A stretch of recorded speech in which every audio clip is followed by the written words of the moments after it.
महात्मा गांधी, जिन्हें आज पूरा भारत उनके अच्छे कामों की वजह से याद करता है, एक ऐसा लीडर जिसने बिना किसी हिंसा के सिर्फ और सिर्फ अपने दिमाग की मदद से अंग्रेजों को भारत से भगा दिया। जहां एक और अहिंसा का पाठ पढ़ाने वाले गांधी जैसे महान इंसान ने हमारे देश में जन्म लिया, वहीं दूसरी ओर नाथूराम गोडसे जैसे गांधी के हत्यारे ने भी हमारे देश में जन्म लिया। भले ही इतिहास में नाथूराम गोडसे को एक बहुत ही सनकी आदमी बताया जाता हो, पर सच्चाई तो यह है कि आज हमारा देश महात्मा गांधी और नाथूराम गोडसे के बीच बटा हुआ है। जहां कुछ लोग नाथूराम गोडसे को हत्यारा मानते हैं, तो वहीं कुछ लोग ये भी मानते हैं कि नाथूराम गोडसे ने महात्मा गांधी को मारकर अच्छा किया। पर क्या सच में नाथूराम गोडसे ने महात्मा गांधी को मारकर अच्छा किया था? और ऐसी क्या मजबूरी आ गई कि गोडसे को अपने आदर्श गांधी जी को ही मारना पड़ा? यही सब समझने की कोशिश करेंगे हम आज के इस वीडियो में, तो बने रहिए हमारे साथ इस वीडियो के अंत तक। 30 जनवरी 1948 शाम के करीब 5 बजे महात्मा गांधी जब संध्या पूजन के बाद बाहर आ रहे थे, तभी भीड़ से होते हुए नाथूराम गोडसे गांधी जी के पास पहुंचा और उसने गांधी जी को नमन किया और उनका रास्ता रोक लिया। ये सब देखकर गांधी जी की बेटी मनु ने गोडसे को साइड हटने के लिए कहा, पर फिर भी नाथूराम गोडसे यहाँ से नहीं हटा और उसने गांधी जी को धक्का दे दिया। जिसके बाद कोई कुछ समझ पाता उससे पहले ही नाथूराम गोडसे ने अपने पास छुपा रखी एक पिस्टल को निकाला और गांधी जी के सीने पर लगातार 3 गोलियां दाग दी, जिससे गांधी जी लहूलुहान हो गए। पर गांधी जी को गोली मारने के बाद भी नाथूराम गोडसे वहां से नहीं भागा और वो वहीं पर निडर होकर खड़ा रहा। गांधी जी को इस तरह से लहूलुहान देखकर उनके समर्थक बुरी तरह से भड़क चुके थे और उन्होंने तुरंत ही नाथूराम गोडसे को पकड़ लिया और उसे पीटना शुरू कर दिया। एक और गांधी जी लहूलुहान पड़े थे, वहीं दूसरी ओर उनके समर्थक उनके ही विचारों की हत्या कर रहे थे और अहिंसा के रास्ते पर उतर चुके थे। काफी देर तक भीड़ नाथूराम गोडसे को पीटती रही, जिसके बाद पुलिस ने बड़ी मुश्किल से नाथूराम गोडसे को भीड़ से छुड़ाया और गिरफ्तार कर लिया। जिसके बाद ये खबर मीडिया और अखबारों में तेजी से फैल गई कि गोडसे ने गांधी जी की हत्या कर दी।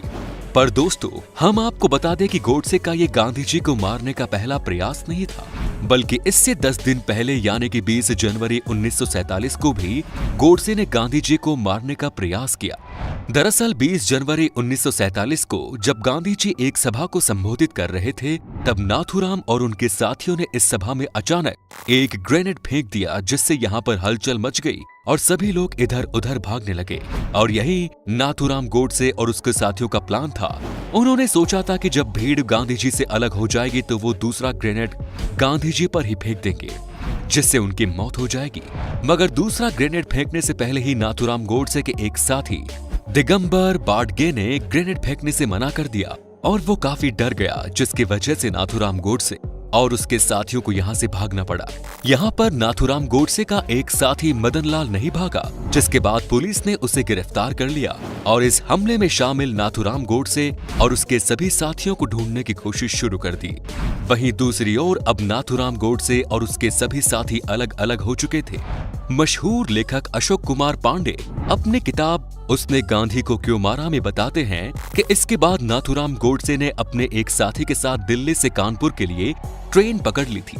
मगर इस ट्रेन में बैठने के बाद नाथूराम गोडसे को काफी पछतावा हो रहा था और इसी ट्रेन में बैठकर उसने ये प्रण लिया कि अगली बार वो गांधी जी को खुद अपने हाथों से मारेगा और किसी पर भी निर्भर नहीं रहेगा। और इसके 10 दिनों के बाद ही नाथूराम गोडसे ने गांधी जी को खुलेआम गोलियों से भून दिया। पर आपको जानकर हैरानी होगी कि गोडसे खुद कभी गांधी जी का बहुत बड़ा प्रशंसक था और वो गांधी जी को अपना आदर्श मानता था। जब गांधी जी नॉन कॉरपोरेशन आंदोलन चला रहे थे तो नाथूराम गोडसे अपने स्कूल में था और वो गांधी जी से बहुत ज्यादा प्रभावित था। पर तभी इस आंदोलन के दौरान ही कुछ लोगों ने हिंसा करनी शुरू कर दी, जिसकी वजह से गांधी जी बहुत ही ज्यादा दुखी हुए और उन्होंने इस पूरे के पूरे आंदोलन को ही बंद कर दिया। और जैसे ही गांधी जी ने इस आंदोलन को बंद किया, तब से ही नाथूराम गोडसे के मन में गांधी जी के लिए नफरत उभरना शुरू हो गई। जब गोडसे को गिरफ्तार किया गया तो कोर्ट में पेश होते ही उससे पूछा गया कि आखिर उसने महात्मा गांधी को क्यों मारा, तो इसके जवाब में उसने कहा था कि गांधी जी को मारने के उसके पास कई वजह थी। गोडसे के अनुसार गांधी जी ने हमेशा ही देश के हिंदुओं के साथ नाइंसाफी की थी और वो हमेशा ही मुस्लिमों के हितों में ही फैसले लेते थे। यहाँ तक कि नाथूराम गोडसे गांधी जी को भारत के बंटवारे का कारण भी मानता था। उसके अनुसार गांधी जी की वजह से ही भारत के 2 टुकड़े हुए। गांधी जी के अनशन पर गोडसे ने कहा कि उन्होंने हिंदुओं से अपनी बात मनवाने के लिए ये हथकंडा अपनाया था, क्योंकि अगर मुस्लिम लीग के सामने वो ये सब करते तो मुस्लिम लीग उन्हें सफा मना कर देती और इसीलिए गांधी जी ने अनशन किया।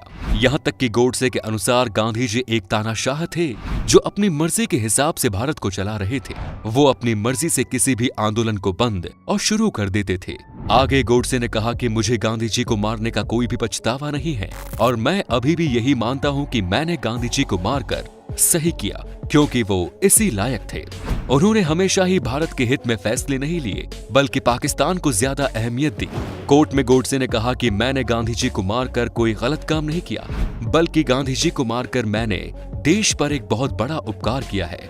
और आज जो लोग गोडसे को एक देशभक्त के रूप में मानते हैं, वो सभी लोग इन सभी विचारधाराओं पर ही विश्वास करते हैं और आए दिन वो लोग गोडसे के विचारधारा पर चर्चा करते हैं और इन्हें फैलाने की कोशिश करते हैं। पर दोस्तों, हम आपको बता दें कि जिस तरह नाथूराम गोडसे गांधी जी और कांग्रेस को भारत के विभाजन का कारण समझता था, ऐसा बिल्कुल भी नहीं था, बल्कि देश के विभाजन का सुझाव देने वाले गांधी या फिर जिन्ना नहीं, बल्कि गोडसे के ही राजनीतिक गुरु थे। गांधी जी तो आखिर तक विभाजन के खिलाफ थे और उन्होंने बहुत प्रयास किया था कि इस विभाजन को रोकने का।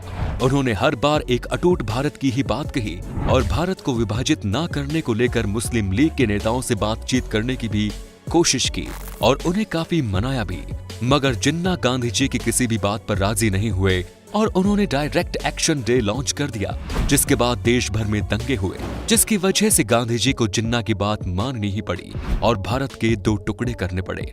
मगर विभाजन के बाद भी गांधी जी भारत में हिंदू और मुसलमानों को एक साथ मिलकर रहने की बात करते रहे और गांधी जी की बदौलत ही उस समय विभाजन के बाद भी बहुत से मुस्लिम पाकिस्तान में नहीं गए और भारत में ही रहे, जिसके बाद उन्होंने भारत में रहकर ही हमारे देश को आगे बढ़ने में सहायता की।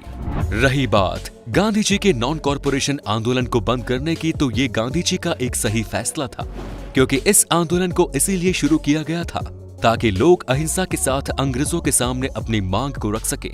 लेकिन जब इस आंदोलन के दौरान हिंसा भड़कने लगी तो फिर इस आंदोलन के मुख्य उद्देश्य को ही ठेस पहुंची और इसीलिए गांधी जी को इस आंदोलन को बंद करना पड़ा। मगर ऐसा बिल्कुल भी नहीं है कि इस आंदोलन को बंद करने के बाद गांधी जी अंग्रेजों के सामने झुक गए थे। इसके बाद भी गांधी जी ने बहुत से ऐसे आंदोलन किए जिसमें वो अंग्रेजों के सख्त खिलाफ थे। जो लोग गांधी को हिंदू विरोधी बताते हैं वो इस बात से अनजान हैं कि उस समय गांधी जी सभी धर्मों को भारत में एक समान हक दिलाने पर काम कर रहे थे और वो पिछड़े वर्ग के लोगों को समान अधिकार दिलाना चाहते थे। गांधी जी चाहते थे कि भारत में सभी धर्मों के लोग मिलजुल कर रहें और पिछड़े वर्ग के लोग भी समाज में सर उठाकर जी सके। हालांकि नाथूराम गोडसे भी पिछड़े वर्ग के लोगों को समान अधिकार दिलाना चाहते थे, मगर फर्क सिर्फ इतना था कि गांधी जी सभी धर्मों के लोगों को समान अधिकार दिलाना चाहते थे, जबकि नाथूराम गोडसे सिर्फ और सिर्फ हिंदू धर्म को ही आगे बढ़ाना चाहते थे और वो बाकी धर्म के सख्त खिलाफ थे। पर गांधी जी सभी धर्मों को लेकर एक थे और इसी वजह से कुछ लोग उन्हें हिंदू विरोधी भी कहते थे और उनके जीवन पर भी सवाल उठाते हैं। गांधी जी का जीवन भी इतना साफ सुथरा नहीं था कि लोग उन पर सवाल न उठाएं। गांधी जी ने भी कई ऐसे फैसले लिए जो उन्हें नहीं लेने चाहिए, लेकिन गांधी जी के इन फैसलों की वजह से क्या उनकी हत्या कर देने का फैसला सही था? इस पर आपके क्या विचार है दोस्तों, कमेंट्स में जरूर बताएं। खैर, गांधी जी की हत्या करने के बाद नाथूराम गोडसे को भी फांसी की सजा सुनाई गई, जिसे गांधी परिवार के कुछ लोगों ने वापस करने की अपील भी की, लेकिन कोर्ट ने उनकी अपील को बर्खास्त कर दिया और नाथूराम गोडसे को फांसी की सजा दे दी गई। इस केस में मुख्य जज G.D. गोसला के अनुसार गांधी जी को मारने के बाद नाथूराम गोडसे को अपने अंतिम दिनों में इस बात का पछतावा भी हो गया था कि उसने गांधी जी को मारकर सही नहीं किया। नाथूराम गोडसे को फांसी पर चढ़ाने के बाद आरएसएस पर भी बैन लगा दिया गया। हालांकि आरएसएस ने कहा कि नाथूराम गोडसे ने सन 1930 में ही आरएसएस की सदस्यता छोड़ दी, पर नाथूराम गोडसे के भाई ने आरएसएस पर आरोप लगाते हुए कहा कि नाथूराम गोडसे के अंतिम दिनों में आरएसएस ने उन्हें अकेला छोड़ दिया। हालांकि पूरी सच्चाई तो कोई भी नहीं जानता और ये हमने आपको जो कुछ बताया है ये इतिहास में लिखा हुआ है। फिर भी आप इसके बारे में क्या सोचते हैं, कमेंट्स में जरूर बताएं। धन्यवाद।